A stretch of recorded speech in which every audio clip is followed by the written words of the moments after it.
Good morning everyone. So exams आ गए हैं भाई, ठीक है। तैयारी चल रही होगी आप लोगों की, राइट। उसी तैयारी में एक स्टेप फॉरवर्ड कुछ इंपॉर्टेंट रिवीजन के लिए क्वेश्चंस आज आप लेके आए, ठीक है। इसमें आपको एमसीक्यूज जो बहुत ही ज्यादा इंपॉर्टेंट है, प्रीवियस ईयर में आए हुए हैं, fill in the blanks and even very short questions भी बहुत ही ज्यादा इंपॉर्टेंट वाले, उनका आज अपन रिवीजन करने वाले हैं। ये क्लास फाइनल एग्जाम्स एंड आगे वाले जितने भी एग्जाम्स आपके आने वाले हैं सबके लिए इंपॉर्टेंट है बेटा। तो स्टार्ट टू एंड अच्छे से इसको देखना, ठीक है, अच्छे से अटेंड करना, और जो क्वेश्चंस यहाँ पर आपको रिवाइज कराए जा रहे हैं उनको अच्छे से याद करना। ओके बेटा, so let us start with the very first step, the MCQ part. Okay, तो 10 social science half yearly revision, first part that is the MCQs. So first MCQ, very basic MCQ बेटा।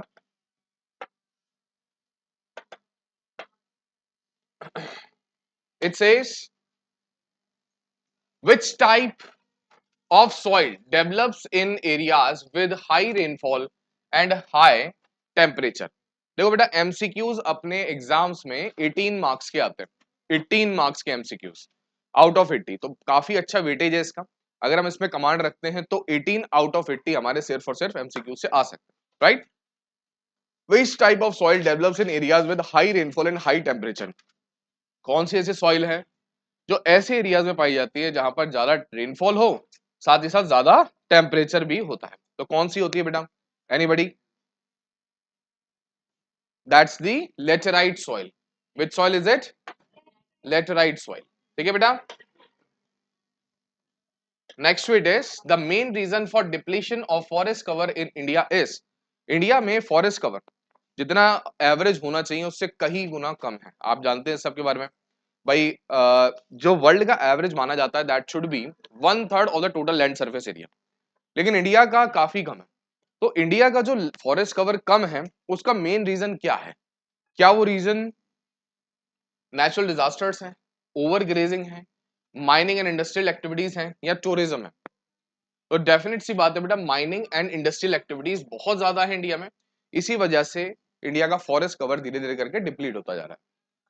Next question that is community conservation of forest means. Community, हमने इसके बारे में पढ़ा भी था कि कई बार कम्युनिटी ने स्टैंड लिया, राइट।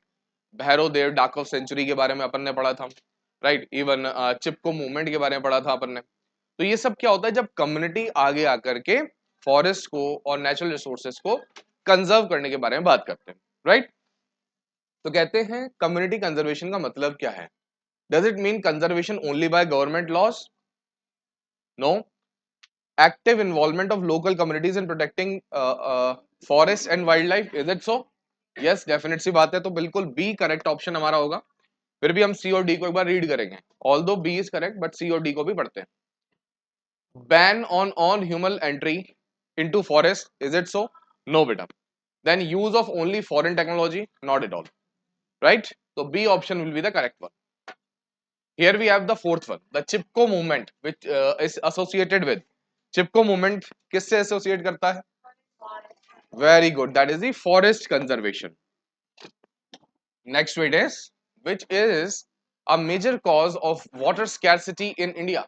पानी की कमी भारत में क्यों है? कई सारे रीजंस हो सकते हैं, लेकिन मेन रीजन क्या है?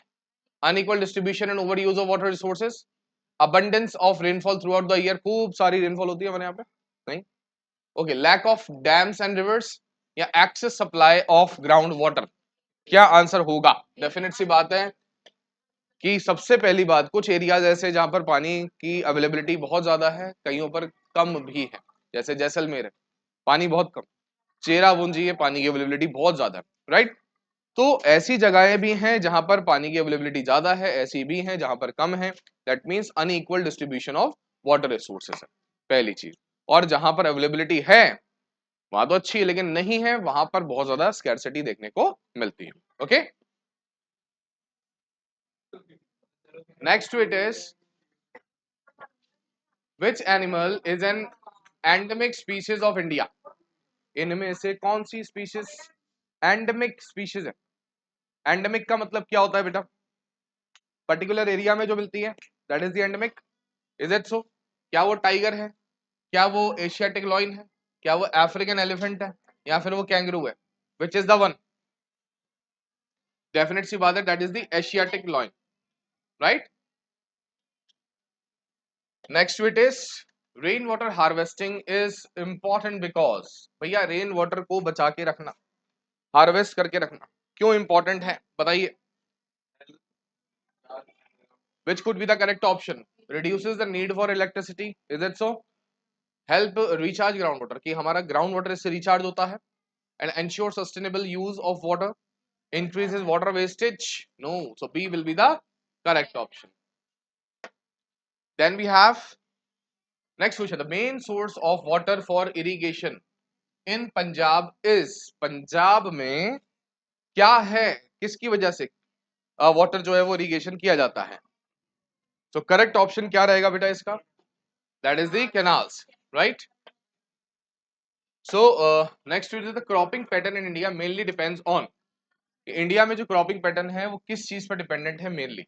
गवर्नमेंट ऑर्डर्स पर, soil climate and irrigation facilities पर, पॉपुलेशन डेंसिटी पर, या फिर random selection by farmers? Yes, that is the soil climate and irrigation facilities. Now next one is which of the following is a rabi crop? इनमें से कौन सी एक rabi crop है? Is it paddy, maize, wheat, या फिर jowar? Wheat, excellent.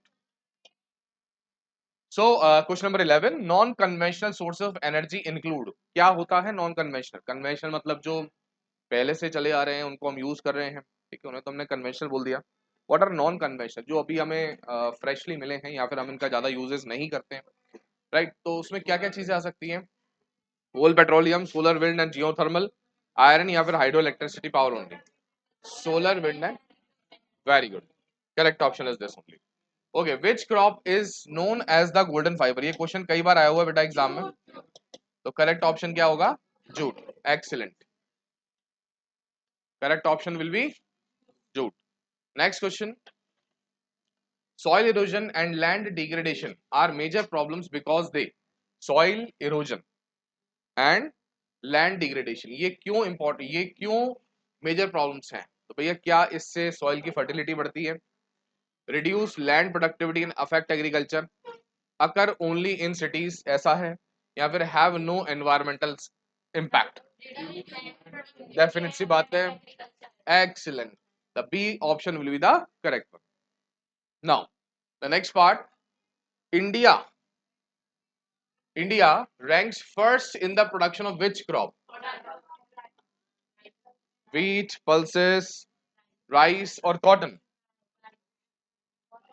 Wheat, pulses, rice or cotton? Pulses. हमने rank first की बात की बेटा, फर्स्ट रैंक पूरे वर्ल्ड में सबसे ज्यादा पल्सेस कहाँ उगाई जाती हैं? तो वो इंडिया में, ठीक है. Development in economics means, India में या इकोनॉमिक्स में हम जब बात करते हैं डेवलपमेंट तो उसका क्या मतलब है? Is it only rise in national income, improvement in living standards and quality of life, industrialization only, या फिर construction of buildings? Very good, correct option. Now the next one, which of the following is a ferrous mineral? अच्छा, ferrous का मतलब क्या समझा था हमने? ऐसे मिनरल जिसमें आयरन होता है, क्या होता है बेटे? ठीक है, तो ऐसे मिनरल जिसमें आयरन है, इनमें से कौन सा है वो? मैग्नीज, कॉपर, बॉक्साइड या माइका? जल्दी बताओ बेटा. कॉपर, नो, कॉपर, ठीक है. The key goal of national development is, बेटा जी,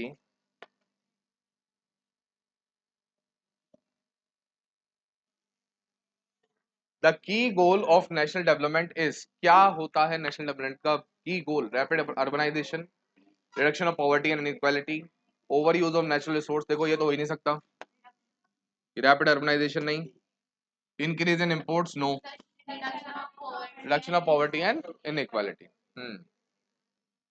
next question, the tertiary sector includes, tertiary sector में क्या क्या चीज आती है बेटा? Mining, farming, manufacturing and construction, banking, transport and communication, या फिर फिशिंग एंड फॉरेस्ट्री? पक्का? चलो जी, वेरी गुड। माइनिंग किस में आता है? Primary. Manufacturing construction, fishing and forestry, okay. Power sharing is desirable because it, power sharing क्यों डिजायरेबल है? क्या होता है पावर शेयरिंग से? Helps to increase the,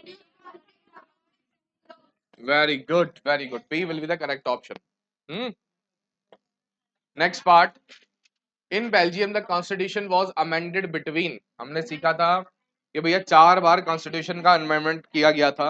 amendment का मतलब होता है चेंजेस लाना, और Belgian model of governance one of the best model of governance माना जाता है। तो कौन से साल में वो हुआ था? Excellent, that is the 1972 1993, that's the year, that's the period जिसके समय में कॉन्स्टिट्यूशन बेल्जियम का 4 टाइम्स अमेंड किया गया था। कितने टाइम्स बेटा? Very good. Now here is a turn for fill in the blanks now.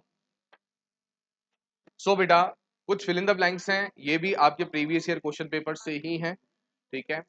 Pass 5-6 years के जो भी क्वेश्चन पेपर्स हैं उससे रिलेटेड ही हैं, ठीक है, सैंपल पेपर से रिलेटेड है। तो आइए क्या करके देखते हैं।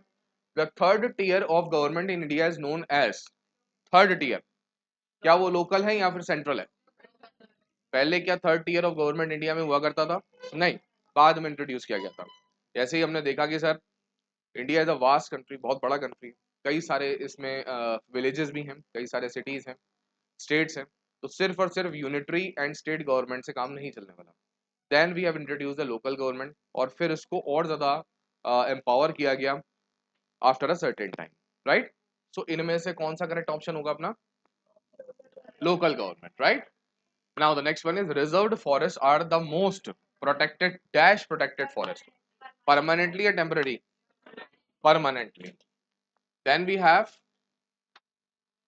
Union list contain subjects of, अच्छा यूनियन लिस्ट 3 तरीके की लिस्ट पढ़ी थी अपन ने, यूनियन, स्टेट और concurrent list. There were subject कुछ ऐसे जो कि नेशनल इंपॉर्टेंस से रिलेटेड है, जैसे सिक्योरिटी का रिलेटेड हो गया, ठीक है, तो उसको अपन यूनियन लिस्ट में रखते थे, यानी अगर उसमें कोई डिसीजन मेकिंग करनी है तो वो यूनियन गवर्नमेंट के द्वारा की जाएगी, सेंट्रल गवर्नमेंट के द्वारा की जाएगी। देयर वर सर्टेन मैटर्स जिसमें स्टेट गवर्नमेंट पार्टिसिपेट करती थी, जिसमें सेंट्रल का कोई लेना देना नहीं था, उसको अपन स्टेट लिस्ट में रखते थे। And there were certain matters जिसमें स्टेट और गवर्नमेंट दोनों डिसीजन मेकिंग कर सकते हैं, जिसको अपन रेसिड्यूरी सब्जेक्ट्स भी कहते थे, और ऐसे सब्जेक्ट्स आते थे किसमें? कॉन्करेंट लिस्ट में, राइट। रेसिड्यूरी नहीं, इसको अपन कॉन्करेंट लिस्ट के सब्जेक्ट्स कहते थे, ऐसे ही था। चलिए ठीक है। So the union list subjects of dash importance, तो कौन से इंपॉर्टेंस के? National. Then we have state list contain subject of dash importance, state list में कैसे सब्जेक्ट्स होते हैं? जो स्टेट और रीजन से रिलेटेड इंपॉर्टेंट होते हैं, राइट। जैसे राजस्थान के अगर हम बात करें तो कुछ ऐसे सब्जेक्ट्स होंगे, कुछ ऐसे पॉइंट्स होंगे जो स्टेट रिलेटेड डेवलपमेंट के लिए जरूरी होंगे, उन पर डिसीजन मेकिंग अगर करनी है तो वो राजस्थान गवर्नमेंट करेगी, right. The sharing of power between the union and the state governments is clearly mentioned in the constitution, very good बेटा, okay. Economic activities that add value to the natural products are known as, क्या बोलते हैं इनको? Secondary activities, economic activities that add value to products, very good. Natural products को लेने वाली तो primary थी, राइट, लेकिन उनमें वैल्यू ऐड करने वाला कौन है? तो सेकेंडरी आएगा, ठीक है बेटा। Now the next part, per capita income is calculated by dividing the total income of a country bye it's, भाई पर कैपिटा इनकम निकालनी है, इसको पर पर्सन एवरेज इनकम भी बोल सकते हैं अपन। कैसे निकालते थे? ये टोटल जितनी भी नेशनल इनकम अर्न करी गई उसको डिवाइड करते थे टोटल पॉपुलेशन से, ऐसे ही होता था। सेम चीज यहाँ है, तो टोटल पॉपुलेशन या total area? Total population, okay. अच्छा, म्युनिसिपल कॉर्पोरेशन, 2 तरीके की चीजें पड़ी थी, कॉर्पोरेशन है ना, लोकल गवर्नमेंट का पार्ट है, तो म्युनिसिपल कॉर्पोरेशन के जो हेड है उसको क्या बोलते हैं? Very good. तो चीफ मिनिस्टर नहीं होते क्या? चीफ मिनिस्टर कहाँ के हेड होते हैं? स्टेट के, right. The subjects not included in the union list, state list और कॉन्करेंट लिस्ट, ऐसे सब्जेक्ट्स जो तीनों में ही नहीं है तो उन्हें क्या बोल दिया? रेसिड्यूरी। रेसिड्यूरी का मतलब ही क्या होता है? बचा हुआ, क्या होता है बेटा? Now the highest quality of coal, अपन ने कई सारे कोल के पढ़े थे, एंथ्रेसाइट, मैग्नेटाइट, राइट, और लिग्नाइट। तो यहां पर आपसे पूछा है साहब कि हाईएस्ट क्वालिटी का कोल कौन सा है? That is the anthracite. Okay, now it's turn for the very short question answers, right. कुछ कुछ बहुत ही ज्यादा इंपॉर्टेंट वेरी शॉर्ट क्वेश्चन जिसको अपन आप रिवाइज करने वाले हैं, आइए पढ़ते हैं। सो वेरी शॉर्ट क्वेश्चंस, इसका आंसर आपको वन वर्ड या वन लाइन में आपको देना होता है, ठीक है। वन वर्ड में ना दे करके लाइन में दे तो ज्यादा बेटर है, राइट। ओके, कुछ बच्चों की आदत होती है कि क्वेश्चन पूछा डायरेक्ट बस उसका वन वर्ड आंसर लिख करके आगे, no, always finish that answer at least in a line. अच्छा, ज्यादा एक्सीड में नहीं करना है इसको, ठीक है। वर्ड लिमिट्स का हमेशा ध्यान रखना। कुछ इंपॉर्टेंट वीडियोस हमने ऑलरेडी बनाए हुए हैं, उनको जरूर देखो, ठीक है। उसमें आपको आंसर राइटिंग की टेक्निक्स क्या होती हैं, कैसे आप स्कोर कर सकते हो 100 on 100, ठीक है, उन सब से रिलेटेड वो वीडियोस हैं। तो उन वीडियोस को जरूर आप देखो, ठीक है। उनके लिंक्स भी मैं शेयर कर दूंगा इसी वीडियो में। ओके बेटा, वो वीडियोस हैं आपको बताएंगे कि कैसे आप प्रिपरेशन करो, आंसर राइटिंग कैसे की जाए। होता है ना बच्चों के साथ प्रॉब्लम कि भाई आता है, पढ़ लिया, पर उसमें से क्वेश्चन बन के आ गया तो सर कैसे लिखना है वो समझ नहीं आता। तो कुछ ऐसी इंपॉर्टेंट टेक्निक्स हैं जिनको अगर आप फॉलो करोगे 100 on 100 लाने से आपके कोई नहीं रोक सकता। Got it? चलिए, तो स्टार्ट करते हैं वेरी शॉर्ट क्वेश्चंस को। First is what is biodiversity? Biodiversity क्या है? Biodiversity refers to the variety of living organisms. अच्छा, बायो का मतलब क्या है? लाइफ। डाइवर्सिटी मतलब अलग अलग होना। तो कई तरीके की लाइफ अगर एक जगह पर होती है, ठीक है, डिफरेंट टाइप्स ऑफ जो लाइफ है, ऑर्गेनिजम्स हैं एक ही जगह पर जो रहते हैं, उसी को हम बोलते हैं बायोडाइवर्सिटी। अब इसमें क्या क्या चीजें आती हैं? Biodiversity refers to variety of living organisms, जैसे plants, animals, micro organisms in a given area. It ensures ecological balance and sustains life system.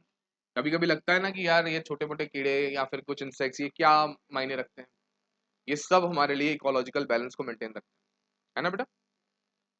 कई सारी थ्योरीज है, आइंस्टाइन की थ्योरी, आइंस्टीन की आपने पढ़ी होगी, है ना। तो ऐसे कई सारी थ्योरी ऑलरेडी गिवन है जो कि बताती हैं कि चाहे वो छोटे से छोटा इंसेक्ट ही क्यों ना हो, बहुत इंपॉर्टेंट रोल प्ले वो करता है इकोलॉजिकल बैलेंस को मेंटेन करने में। ओके, तो second one is what are the main cause of land degradation in states like Punjab and Haryana? भैया पंजाब है, हरियाणा है, इरिगेशन कैसे होता है? कैनाल से होता है, ये तो अपन ने पढ़ लिया, ठीक है। तो ये बताइए सर कि वहां पर लैंड डिग्रेडेशन का मेन कारण क्या है? तो सबसे बड़ा कारण जो वहां पर देखा जाता है वो है ओवर इरिगेशन। क्या है जी? Over irrigation. और ओवर इरिगेशन से एक प्रॉब्लम और निकल के आती है, इससे वाटर लॉगिंग होती है, एक जगह पर पानी इकट्ठा होता है, और जब मिट्टी पर एक जगह पर पानी ज्यादा इकट्ठा होगा तो मिट्टी कैसी होती है बेटा? वो लेस फर्टाइल होती है। कैसी होती है? ठीक है, और सैलिनिटी उसमें जो है वो आपको देखने को मिलती है। Next bit is reserved forest क्या होते हैं? कई बार पूछे जाते हैं रिजर्व्ड, प्रोटेक्टेड, ये फॉरेस्ट होते क्या है, राइट। तो रिजर्व्ड फॉरेस्ट का मतलब क्या है? Reserved forest are protected and maintained by the government for conservation and commercial use, ठीक है। यानी ऐसे फॉरेस्ट है साहब जिसको डेवलप किया किसने? गवर्नमेंट ने। मेंटेन किया किसने? गवर्नमेंट ने। और प्रोटेक्ट भी कौन कर रहा है? उसको गवर्नमेंट कर रहा है। और सबसे इंपॉर्टेंट बात क्या है, यहाँ पर रिजर्व्ड नाम लिखा है तो यहाँ पर क्या नहीं होता? तो कहते हैं भाई grazing and human activities are not allowed. Grazing नहीं है अलाउड और ना ही ह्यूमन एक्टिविटीज यहाँ पर अलाउड है।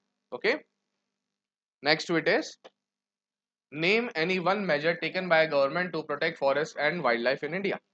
तो भाई क्या क्या ऐसी चीजें, आइए पढ़ते हैं। The government launched project tiger in to protect tigers and their habitats along with setting up wildlife sanctuaries and national parks for conservation। तो क्या गवर्नमेंट ने कोई काम किए हैं इससे रिलेटेड?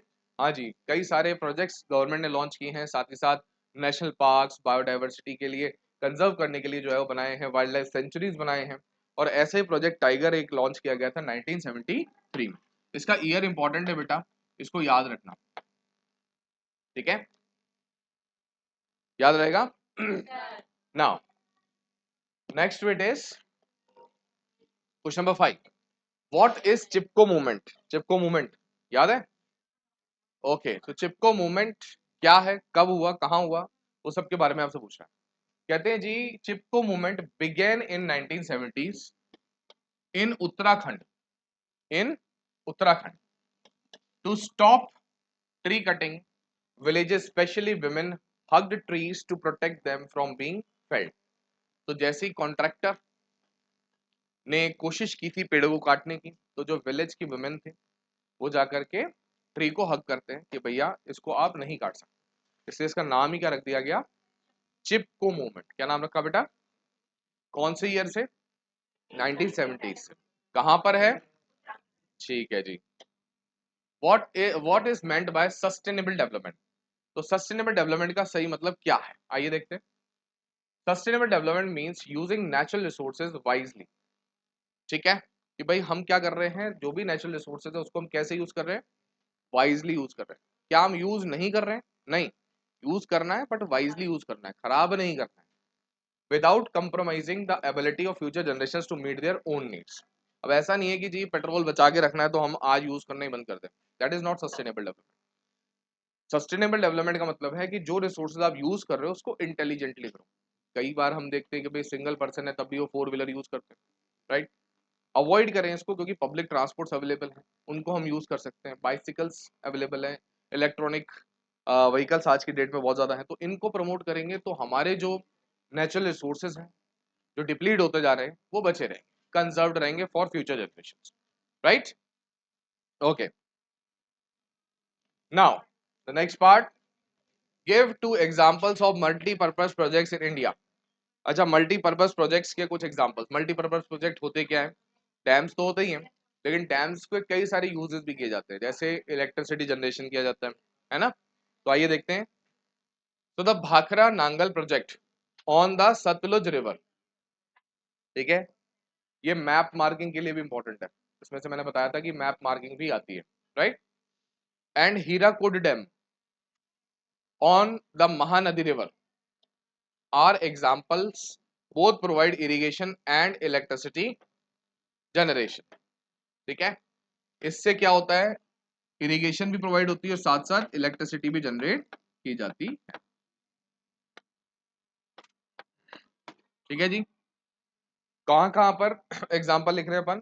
भाखरा नांगल जो कि है सतलुज रिवर पर, देन हीराकुड डैम जो कि है महानदी रिवर पर। ठीक है, बार बार याद दिला रहा हूं, इस चैप्टर में से मैप इंपॉर्टेंट है। ठीक है, चैप्टर नंबर 3 है आपका ज्योग्राफी का, वाटर रिसोर्सेस, उसमें से मैप इंपॉर्टेंट है। ठीक है, आपको मैप मार्किंग के लिए डैम्स आते हैं, ये डैम कहाँ है, ये कहाँ है, ये कहाँ है। Okay, then we have mention one indicator of human development other than income. अच्छा भाई, इनकम इज वन, बट उसके अलावा और क्या है जो कि ह्यूमन डेवलपमेंट को मेजर करने के लिए काम में आता है? तो भाई कहते हैं one indicator of human development other than income is life expectancy.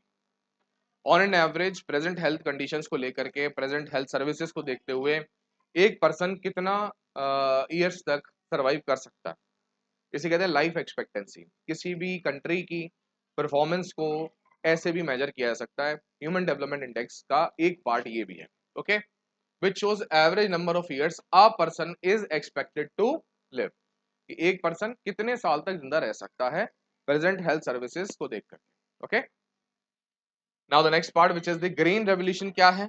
Hindi में इसको हम बोलते थे हरित क्रांति, याद है? होता क्या है? Green revolution introduce HYV seeds. HYV का मतलब हमने क्या सीखा था? High yielding variety seeds. ठीक है, and fertiliser in the 1960s। It increased food grain production specially in Punjab and Haryana. Okay, now the next part, the last question for the day, which two communities are major in Belgium? ethnic composition, Belgium Sri Lanka दोनों important है बेटा, exam में आते हैं। ठीक है, further जो video बनाएंगे अपन उसमें अपन और भी शेयर करेंगे ऐसे ही इंपॉर्टेंट क्वेश्चंस को। तो देखो कहता है two major communities in Belgium है, पहला फ्लेमिश जो कि डच स्पीकर्स हैं, and the French speaking community. ठीक है बच्चे, डच और फ्रेंच दो हैं, कहाँ के इंपॉर्टेंट है? बेल्जियम के। ओके बच्चे, नाउ सो नेक्स्ट क्लास में अपन डिस्कस करेंगे सम मोर इंपॉर्टेंट क्वेश्चंस। ये फर्स्ट पार्ट है, इसी के आगे अपन और भी डिस्कस करते जाएंगे। ओके बच्चे, चलिए, thank you so much, all the very best for your exams.